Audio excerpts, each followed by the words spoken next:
انہیں انشاءاللہ ضرور ایکسپوز کریں گے، اور ان وکلا رہنماؤں کو بھی. انتظار پنجوتا صاحب آپ کو پتہ ہے یہ تمام الیکشن وکلا عمران خان کے نام پہ جیتے، تمام کے تمام.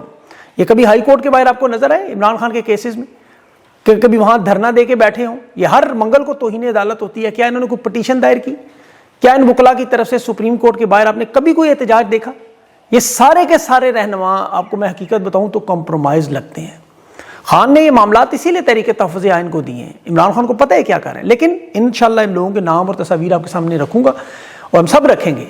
اور محمود اچکزئی کا دیکھیں اب معاملہ جو ہے یہ مذاکرات کا جو معاملہ ہے، یہ ان کا پہلے تو نوٹیفیکیشن آپ دیکھیں کیوں ہوا. یہاں آپ کو ایک تھوڑی تفصیل بتاؤں. پاکستان کی عوام کو یہ پتہ ہے کہ اسٹیبلشمنٹ نون لیگ پیپلز پارٹی کی عادت ہے یہ، اور یہ جانتے ہیں کہ یہ پھنس چکے ہیں بند گلی میں، اور محمود اچکزئی انہیں شاید اس گلی سے نکال سکتا ہے، ورنہ اس کا سخت انداز عدلیہ، اسٹیبلشمنٹ، فوجی جرنیلوں کے بارے میں وہ سب جانتے ہیں. اپوزیشن لیڈر بننے کے بعد بلکہ پہلا بیان دیکھیں کیا ہے کہ 80 لوگوں کو آپ نے گولیاں ماری، آپ نے دہشت گرد بھی ڈکلیئر کر دیں. یعنی یہ اس موقع پر قائم ہے. اسٹیبلشمنٹ نون لیگ نے ان کا نوٹیفیکیشن کیوں کیا؟ ایک تو دیکھیں یہ فیلڈ مارشل کو خود نون لیگ کے رہنما جا کے بتاتے رہے، سمجھاتے رہے کہ 8 فروری کی موومنٹ عروج پر ہے، اسٹریٹ موومنٹ ہے، عوام ایکٹیو ہے، ہمارے اوپر دباؤ ہے، ہمیں مذاکرات کے لیے بھی تیار ہونا ہوگا، ان کا نوٹیفیکیشن کر دیں. کیونکہ ایک طرف بھرپور معاشی ناکامیاں ہیں، دوسری طرف عوام کی نفرت ہے، تیسری طرف نظام پورا دلدل میں پھنسا ہوا ہے، عوامی مقبولیت ہمارے پاس ہے نہیں، معاشی کارکردگی ہماری زیرو ہے، اور جو ہمارے پاس حمایت ہے وہ تو ہم آپ کو دے چکے ہیں فیلڈ مارشل صاحب، تو ہمارے پاس تو کچھ بچے ہی نہیں. اب آئے محمود اچکزئی کی چھتری تلے کچھ تھوڑی سی سیاسی ساکھ بچا لیں، کچھ اپنی کارکردگی کو پردہ ڈالیں، کچھ آپ کے اوپر ہم دباؤ ڈالیں، کچھ ہمارے اوپر آپ، اور عوام کو دکھائیں ہم سیاسی جماعت ہیں. یہ نوٹیفیکیشن کر دیتے ہیں، نہ بات بنی تو ڈالتے ہیں، نائل کروا لیں گے جب دل چاہ. لیکن محمود اچکزئی نے پورا فارمولہ وہ بتا دیا جو عمران خان نے کہا، بلکہ ساتھ یہ گارنٹی دی کہ ان معاملات پر متفق ہوں تو خان سے وہ دستخط بھی لے لیں گے. اب وہ معاملات کیا ہیں؟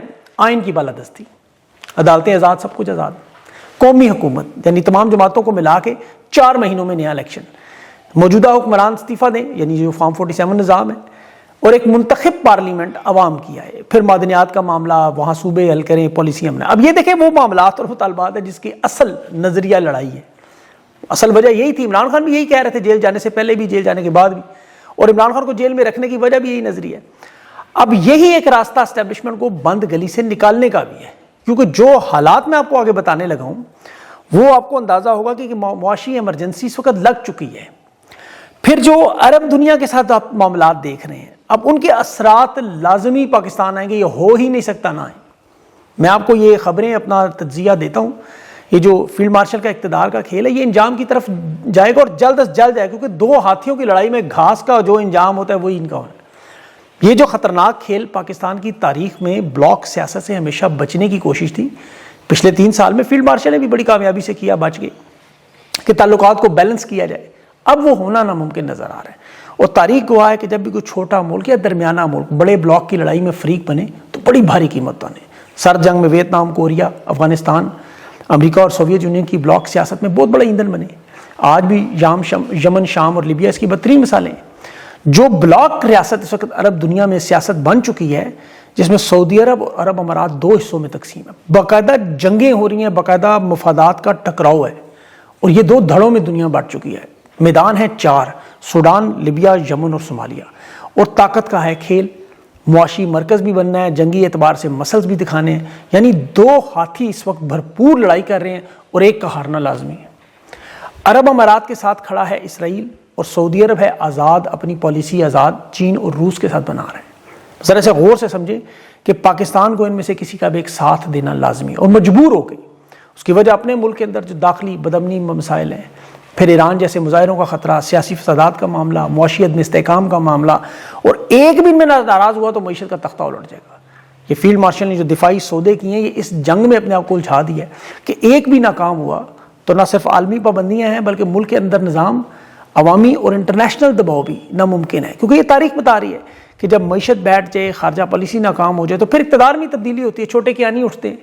ابھی یہ جو ہتھیاروں کی فروخت، یہ صرف چند $100 ملین کا منافع ہے. اس بلاک سیاست سے بچنے کی جو بڑی کوشش کی گئی، جس میں جمہوری حکومتیں تو کامیاب ہوتی ہیں کیونکہ پارلیمنٹ سینٹ کی طاقت ہوتی ہے، فرد واحد کی طاقت نہیں.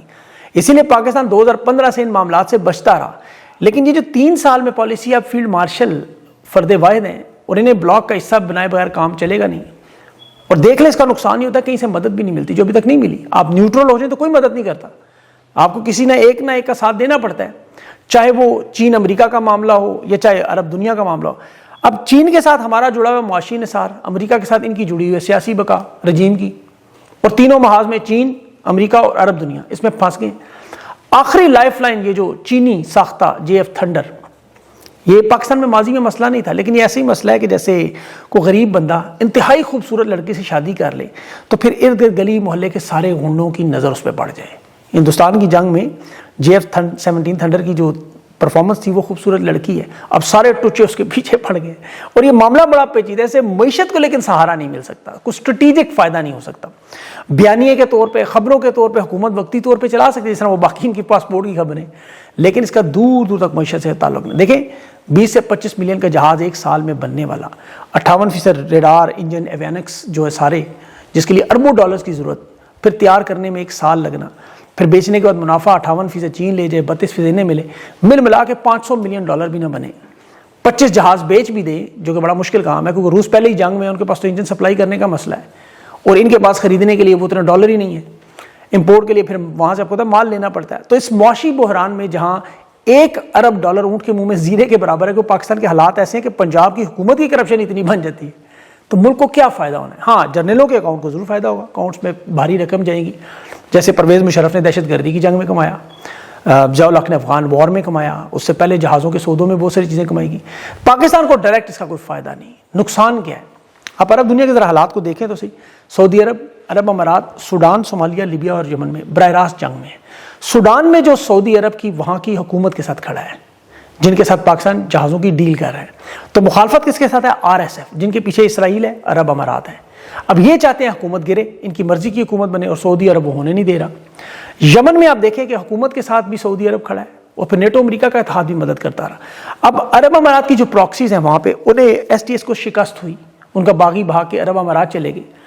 اب یمن میں تیسرا گروپ ہے حوثی، جنہیں ایران کی مدد ہے، اور جو اسرائیل کے جو ابھی نیا ملک صومالی لینڈ بنا ہے، انہیں اور اسرائیل کو خطرہ ہے. اب صومالیہ میں سرکاری حکومت کی مدد کون کر رہا ہے؟ فوجی تعاون کون کر رہا ہے؟ سعودی عرب. اور اسرائیل اور عرب امارات وہاں مخالف ہیں، ایک حصہ توڑ کے صومالی لینڈ بنا چکے ہیں. تو یہ تمام عرب ممالک سعودی عرب کے ساتھ کھڑے. اب آ جائیں آپ لیبیا میں، وہاں بھی سعودی عرب اور ترکی دونوں حکومت کے ساتھ ہیں. مخالف کون ہے؟ خلیفہ ہفتاد، جس کے ساتھ عرب امارات ہے، اور فیلڈ مارشل نے بھی جہازوں کی ڈیل کے $4 ارب کا معاملہ. اب آپ یہ سب سوچیں کہ جو کچھ میں نے آپ کو بتایا، اتنی کھچڑی، اتنا مغلوبہ، یہ شاید آپ لکھ کر اپنے سم 2-3 دفعہ یا اس کو 2-3 دفعہ سنیں تو سمجھ آئے. میرے ذہن میں تو فلم کی طرح دوڑ رہا ہے. آسان الفاظ میں دیکھیں، سعودی عرب میں اس وقت ترکی کو ملا کے سرکاری غیر سرکاری مدد سے، فوجی تعاون سے حکومتیں کنٹرول کر رہے ہیں، اور عرب امارات اسرائیل کے ساتھ مل کے غیر مستحکم کر رہے ہیں، جنگیں کر رہے ہیں. پاکستان اسلحے کی اس ڈیل میں جہاز بیچنے کی کوشش کر رہے ہیں. اب سعودی عرب یا عرب امارات، ان میں سے کوئی ایک تو ناکام ہوگا. جیسے عرب امارات یمن میں جنگ ہارا، سعودی عرب صومالیہ میں ہار گیا کہ صومالی لینڈ بن گیا. اب جو ذمہ دار ہیں، جیسے آپ کو یاد ہوگا، روس کا سستا تیل کس نے خریدا؟ بھارت نے. امریکہ اور یورپ یوکرین جنگ نہیں جیت سکے. ہندوستان بڑا ملک ہے، لیکن تجارتی پابندیاں ٹرمپ نے ٹھوک دی. 78 سال کے تعلقات ان کے بدترین لیول پہ چلے گئے. اب عرب امارات اور سعودی عرب کی جنگ میں پاکستان کا کیا ہوگا، یہ سوچیں. پھر یہ چین کے جو جہاز بیچنے کا معاملہ ہے، اس میں یہ یاد رکھیں کہ امریکہ، بھارت، روس اور فرانس یہ خود اسلحے کے خرید و فروخت کے ایکسپورٹرز ہیں، دنیا میں امپورٹرز بھی ہیں. یہ ایک نئی مارکیٹ کو کیسے برداشت کرے گی؟ اور پھر اب پاکستان کے حالات سعودی عرب، عرب امارات کے تنازع میں دیکھیں تو اسٹیٹ بینک میں دونوں کے پیسے بھی پڑے ہیں، ایک بھی نکالے تو دیوالیہ. اور اثر و رسوخ دونوں کا ہے کہ یعنی سعودی عرب میں 29 لاکھ پاکستانی ہیں، عرب امارات میں بڑی تعداد میں پاکستانی ہیں. سعودی عرب کے ساتھ جو دفاعی ڈیل ہے اس میں اب ترکی بھی شامل ہو رہا ہے، قطر بھی حمایت کر رہا ہے. تو دوسری طرف عرب امارات نے پاکستان کو معاشی طور پر یرغمال بنایا ہوا ہے. بن قاسم پورٹ ہو، الفلاح بینک، UBL، PTCL، فوجی فاؤنڈیشن، $1 ارب کے شیئر، رحیم یار خان کا علاقہ، DHA میں بڑی بھاری انویسٹمنٹ.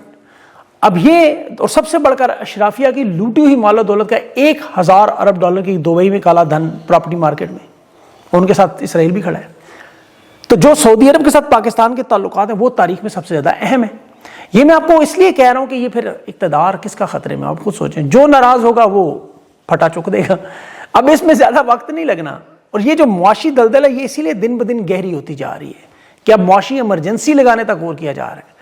کیونکہ ملٹی نیشنل کمپنیاں، سرمایہ کار، ریل اسٹیٹ انڈسٹری، صنعت کار، تاجر، یہ جا رہے ہیں, پاکستان کی عوام شدید ترین مشکل میں ہے. سرمایہ کاری دبئی منتقل ہو رہی ہے, ٹیکس کلیکشن جو 20% صرف بینکوں کو ملتی ہے وہ بھی سود کی مد میں, اسٹاک ایکسچینج میں بھی جو شیئر ہے اس میں بینکوں کا بڑھ رہا ہے. تو ایک ناکام معاشی طاقت کا ایک ایسا دھچکا جو سوویت یونین نہیں برداشت کر سکا, یہ کیسے کرے گی؟ پھر اوپر سے یہ دنیا میں جو نئی ڈاکٹرائن ہے اس وقت, ورلڈ آرڈر ہے, آپ کو پتہ ہے نئے اتحاد بن رہے ہیں, ورلڈ رینکنگ بدل رہی ہے. چین اس وقت معاشی طور پر سپر پاور بن چکا ہے, نمبر 1, اور امریکہ اور بھارت اسی پوزیشن کی رینکنگ میں لڑ رہے ہیں. اب جو 2 بلاکس ہیں جس میں سپر پاور کا فلسفہ, معاشی فلسفہ, جنگی طاقت, اس میں آپ دیکھیں تو بعد میں پھر رجیم چینج, اقتدار, یہ تبدیلیاں, معاملات اسی طرف آتے ہیں. پہلے ایک ہی ٹھیکیدار ہوا کرتا تھا امریکہ, اب چین نیا ٹھیکیدار ہے, وہ براہ راست کسی جنگ میں جاتا نہیں لیکن دوسرے ممالک کو امریکہ کے خلاف کھڑا تو کرتا ہے. ابھی کینیڈا دیکھیں, انہوں نے کھڑا کر دیا, ٹیرف کی پوری اڑا کے رکھ دی ٹرمپ کی. تو 2 دن آپ دیکھیں کہ ایران کے ساتھ جو تجارت اور ٹیرف کی دھمکیاں لگتی نہیں, یا 2 دن وہ لگاتا رہا ٹرمپ, بلکہ پرسوں لگائیں سے دھمکیاں.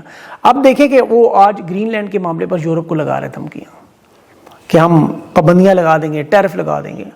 اور اس وقت یورپی یونین, نیٹو, ایک بہت بڑی معاشی اور فوجی طاقت بننا, برکس کا کنٹرول کرنا, یہ اصل میں معاملات پاکستان میں پھر اقتدار کی تبدیلی کا آغاز تو ہونا ہی ہونا ہے.